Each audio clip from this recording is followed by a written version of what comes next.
मुझे यूँ लगता है कि मैं जब जब ये भजन गाऊंगी तो वो जहाँ कहीं भी होंगे मुझे देखकर आशीर्वाद जरूर देते होंगे कि मेरी बेटी को पिता की कीमत पता चली है, मेरी बेटी को पिता का महत्व पता चला।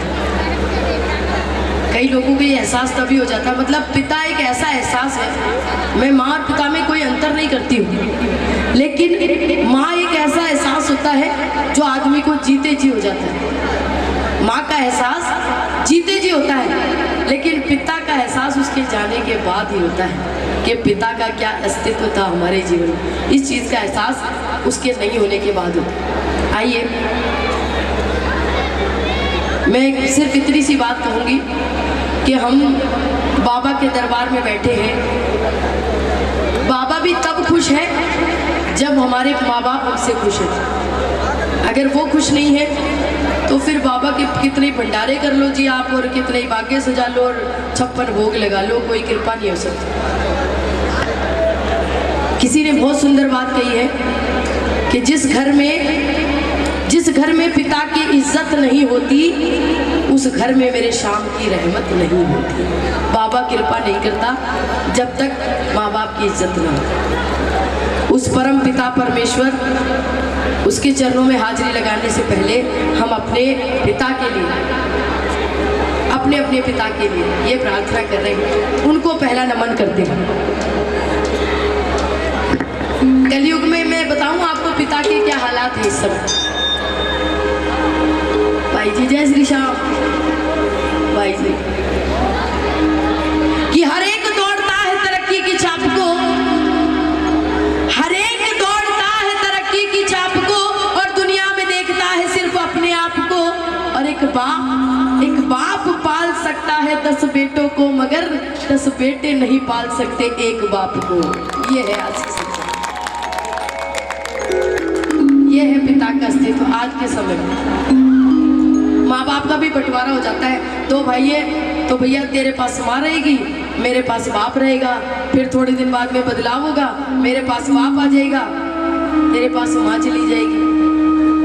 आज तक मैंने जितने लोगों को सुना है ना, जी आप कहाँ रहते हो, जी हम फलानी जगह रहते हैं। मम्मी पापा, जी मम्मी पापा मेरे पास ही रहते हैं। अरे तुम क्या रखोगे माँ बाप को, हम क्या औकात हमारी हम माँ बाप को रखिए। हमेशा ये बोलिए जी नहीं मैं मेरे माँ बाप के पास रहता हूँ, मेरे माँ बाप मेरे पास थोड़ी रहते हैं। कोई नहीं कहता, बोले माँ मेरे पास ही रहती है, हम 4 भाई हैं, माँ बाप हमारे पास रहते हैं। अरे यूँ क्यों कहते हो, यूँ कहो कि नहीं जी हम माँ बाप के पास रहते हैं। तब है बड़कपन, तब है पता चले उनकी परवरिश का नतीजा कि उन्होंने बच्चों को कैसे संस्कार दिए। आइए अपने अपने पिता का ध्यान करिएगा, अपने अपने पिता को नमन करिएगा, क्योंकि बड़ा महत्व है पिता का। आइए सुनिए।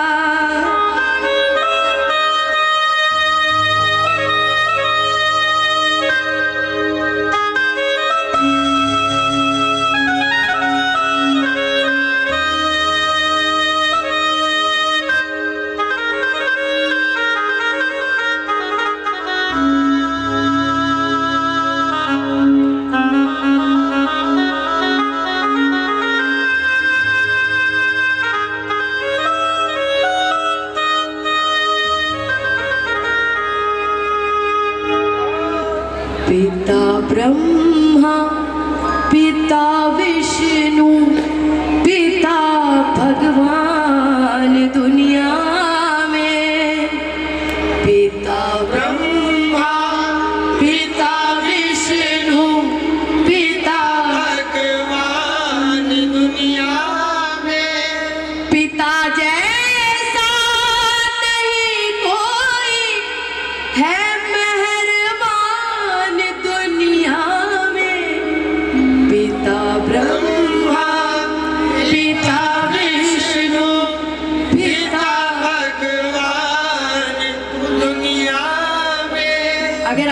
सच्चे मन से अपने पिता को ये समर्पित कर दिया ना, ये भजन, ये भाव, तो ये समझ लीजिए ये आपके पिता तक नहीं पहुंचेंगे, ये खाटू वाले तक पहुंचेंगे ये भाव जो आप अपने पिता के लिए समर्पित करेंगे।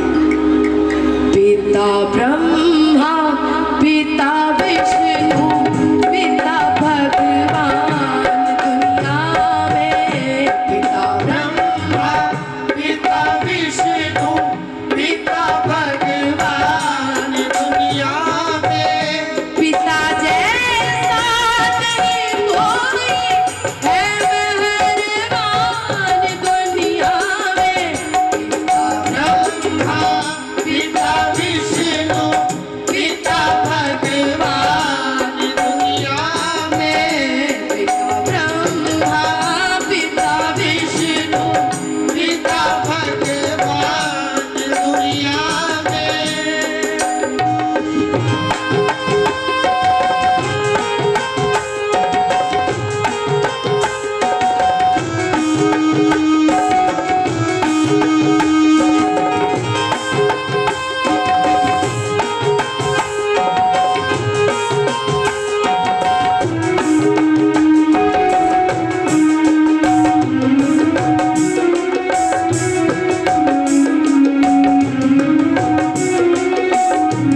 एक बाप की जिंदगी शुरू हो जाती है वहां से जहां से उसकी जिंदगी में बच्चे आ जाते हैं।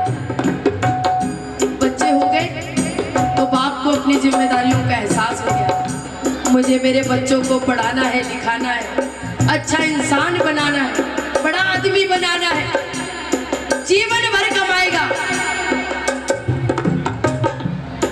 5-5 रुपया जोड़ेगा। क्यों? कि मुझे मेरे बच्चों के लिए एक छत्र छाया बनानी है, एक घर बनाना है।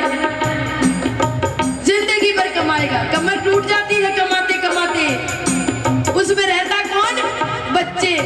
एक दिन मैंने एक पिता से पूछा कि भाई क्यों बनाते हो घर, क्यों बनाते हो? तो पता है पिता ने क्या उत्तर दिया? बोले रजनी जी अगर एक घर नहीं बना पाए ना अपने बच्चों के लिए तो लोग कहेंगे कैसा बाप था, अपने बच्चों के लिए एक घर नहीं बना पाया, इतने साल कमाई करी अपने बच्चों के सिर पे एक छत्र छाया नहीं कर पाया। एक बाप हमेशा सोचेगा, पाई पाई जोड़ेगा कि मेरे बच्चों के लिए एक आशियाना बना दूं, एक छत होनी चाहिए, अगर आज मैं हूं तो भी और अगर कल मैं नहीं हूं तो भी। एक बाप की जिंदगी शुरू हो जाती है बच्चों के लिए यहाँ से। ये बच्चों के लिए चुन चुन के लाता वो दाना है, ये लाता वो दाना है, ये लाता वो दाना है। ये एक एक जोड़ के तिनका बनाता आशियाना है, बनाता आशियाना है, बनाता आशियाना है। बच्चों की पूरी जिद करता ये देकर जान दुनिया में। पिता ब्रह्मा पिता विष्णु पिता भगवान दुनिया में। पिता ब्रह्मा पिता विष्णु पिता भगवान दुनिया में। जब तक बाप हो ना, जब तक बाप हो बच्चे छाती चौड़ी करके चलते हैं, अरे मेरा कोई कुछ नहीं कर सकता, मेरा बाप अभी बैठा है, मेरा कोई कुछ नहीं कर सकता, मेरा बाप अभी बैठा है। बच्चे छाती चौड़ी करके चलते हैं। मैंने ऐसे ऐसे बच्चे देखे, ऐसे बच्चे देखे जिनको माँ बाप ने पाल पोस कर बड़ा कर दिया, पाल पोस कर बड़ा कर दिया, उसके बाद भी जिम्मेदारी नहीं समझी और उस बच्चे के बच्चों को वो बाप ही पाल रहा है। ऐसी ऐसी इच्छा सिर्फ एक बाप की होती है कि मेरे बच्चे के बच्चे भी दुख ना पाए। कितनी लंबी सोच है। कभी एक छोटे से बच्चे को ना जरा सा डांट दो, आप सिर्फ तेजी से डांट दो तो बोलेगा मुझे कुछ कहना नहीं, मेरे पापा को बुला के लेके आऊंगा।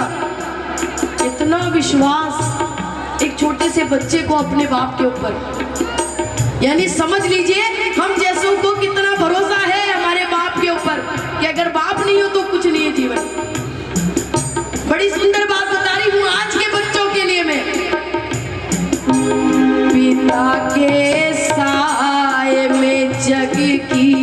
ये सारी शहनशाही है, ये सारी शहनशाही है, ये सारी शहनशाही है। पिता के प्यार की कीमत नहीं जाती चुकाई है, नहीं जाती चुकाई है, नहीं जाती चुकाई है। पिता के साथ बच्चों की है रहती शान दुनिया में। पिता ब्रह्मा पिता विष्णु पिता भगवान दुनिया में। पिता ब्रह्मा पिता विष्णु पिता भगवान दुनिया में। पता है, मैं आपको एक छोटी सी बात बता रही हूँ, जनरल बात है ये कि अगर आज बच्चे को थोड़ी सी तकलीफ हो जाए तो एक माँ रो रो के सारी दुनिया को बता दे, अरे मेरे बच्चे को ये तकलीफ है, अरे मेरे बच्चे को ये तकलीफ हो गई, मेरे बच्चे को ये तकलीफ हो गई। लेकिन एक बाप कभी रोता नहीं है, क्योंकि वो जानता है आज अगर मैं रो दिया तो मेरे बच्चे टूट जाएंगे, मेरी पत्नी टूट जाएगी, मेरा परिवार टूट जाएगा। इसलिए वो रो नहीं सकता, वो रोता नहीं है। वो एक तने के जैसे खड़ा रहता है अपने बच्चों के आगे, पेड़ के तने की तरह, कि कोई भी आंधी आएगी, तूफान आएगी, वो सबसे पहले मुझसे टकराएगा, उसके बाद मेरे बच्चों तक जाएगा। लोग कहते हैं माँ के चरणों में स्वर्ग होता है, माँ के चरणों में स्वर्ग होता है। मैं कहती हूँ अगर माँ के चरणों में स्वर्ग होता है तो पिता उस स्वर्ग का दरवाजा होता है। बिना उसके कोई अंदर आ नहीं सकता, बिना कोई बाहर जा नहीं सकता। बाप का अस्तित्व बहुत बड़ा है, हम उसके शब्दों में बयान नहीं कर सकते इसे। एक बाप जो बहुत दूर तक अपने बच्चों के बारे में सोचता है वो सिर्फ बाप होगा। जो सारी दुनिया से जीत ले लेकिन अपने बच्चों से हार कर भी जो खुश हो वो सिर्फ एक बाप हो सकता है दुनिया में, और कोई नहीं हो सकता, कोई नहीं हो सकता। ये बाप है जो हर जगह पग पग पर खड़ा रहता है कि मेरे बच्चों को कोई तकलीफ नहीं हो, मेरे बच्चों को कोई परेशानी ना हो। ये बन के आसमां करता पिता बच्चों पे साया है, पिता बच्चों पे साया है, पिता बच्चों पे साया है। नहीं तो ऐसे लगता है ये सारा जग पराया है, ये सारा जग पराया है, ये सारा जग पराया है। पिता के नाम से मिलती हमें पहचान दुनिया में। पिता ब्रह्मा पिता विष्णु पिता भगवान दुनिया में। पिता ब्रह्मा पिता विष्णु पिता भगवान दुनिया में। मैं नहीं कहती, मैं सिर्फ एक बात प्रेमियों से पूछूं कि एक बाप का एहसास, बाप की कीमत कब पता चले आदमी, कब पता चलती है? लोग कहते हैं बाप की कीमत उस दिन पता चलती है जिस दिन बाप नहीं रहता। मैं कहती हूँ उस दिन पता नहीं चलती है जिस दिन बाप रहता है, नहीं रहता है। पता उस दिन चलता है जिस दिन खुद बाप बन जाता है। आज हम बाप बन गए तो पता चल गया हमारा बेटा, मेरा बेटा, मेरी बेटी, आज मेरी जिम्मेदारी हो गई, अरे मैं बाप बन गया हूँ। सारी दुनिया को बताए जा जाके कि जी मैं बाप बन गया हूँ। आज अपने कलेजे के टुकड़े को अपनी छाती से लगा के घूमता है। हम भी अपने कलेजे के टुकड़ों को छाती से लगा के घूमते हैं, कंधे पे बिठा के घूमते हैं, सारी दुनिया में बताते फिरते हैं। हम वो दिन क्यों भूल जाते हैं जिस दिन हमारे बाप ने भी हमको ऐसे ही कंधे पे बिठा के घुमाया था? हम वो समय क्यों भूल जाते हैं? मैं नहीं कहती कि एक लड़के को पता चले कि बाप का महत्व क्या होता है। एक लड़की को भी पता चलता है, एक लड़की को पता है कब पता चलता है, जिस दिन भात भरना हो, जिस दिन भात भरना हो ना, उस दिन खड़ी रहती है। आज के जमाने में मैंने ऐसे भाई देखे 100 रुपए की चुनरी ले जाकर नहीं उड़ाते बहन को, भात भरना बहुत बड़ी बात है। उस दिन अपने बाप को याद करती है। आज मेरा बाप होता तो मेरी इज्जत रखता, आज मेरा बाप होता तो मेरा सम्मान रखता, आज मेरा बाप होता तो समाज में गर्दन ऊंची करके खड़ी होती। उस दिन वो बेटी अपने बाप को याद करती। सिर्फ बेटों की बात नहीं करती, बेटी की बात भी करती हूँ। उस दिन बेटी को भी एहसास होता है कि पिता का अस्तित्व क्या है, बाप का अस्तित्व क्या है, बाप का महत्व क्या है दुनिया में। पिता बन के पता चलता ये कैसा प्यारा रिश्ता है, ये कैसा प्यारा रिश्ता है, ये कैसा प्यारा रिश्ता है। उतर आया जो जन्नत से पिता वो ही फरिश्ता है, पिता वो ही फरिश्ता है, पिता वो ही फरिश्ता है। हमने ऐसी ऐसी जगह देखी है, आप किसी वृद्धाश्रम में जाकर देखिए, आपको ऐसे ऐसे माँ बाप मिलेंगे जिनके बेटे इंजीनियर हैं, डॉक्टर हैं, थानेदार हैं, लेकिन बड़ी बड़ी कोठी होकर के भी माँ बाप के लिए 2 फुट की जगह कम पड़ जाती है। माँ बाप वृद्ध आश्रम में पड़े हैं और उनके बेटे जो इतने बड़े बड़े महल बनाकर बैठे हैं, सिर्फ अपने माँ बाप उनको भारी लगने लगते हैं, उनको छोड़ आते हैं और उसके बाद कहते हैं हम बाबा के प्रेमी हैं। कैसे प्रेमी हो सकते हो आप? जो माँ बाप का प्रेमी नहीं, वो बाबा का प्रेमी क्या होगा? जिसने जन्मदाताओं के साथ इंसाफ नहीं किया, जो माँ बाप का सगा नहीं हुआ, जिन्होंने इस धरती पे लाया, तो फिर वो बाबा का सगा कैसे होगा? फिर जी आप कितने ही 56 भोग लगा लो, कितने बड़े बड़े दरबार सजा लो, कितने ही भंडारे लगाओ, कितने ही कीर्तन कर लो, बाबा कृपा नहीं करेगा, कभी भी नहीं करेगा ऐसे लोगों पे।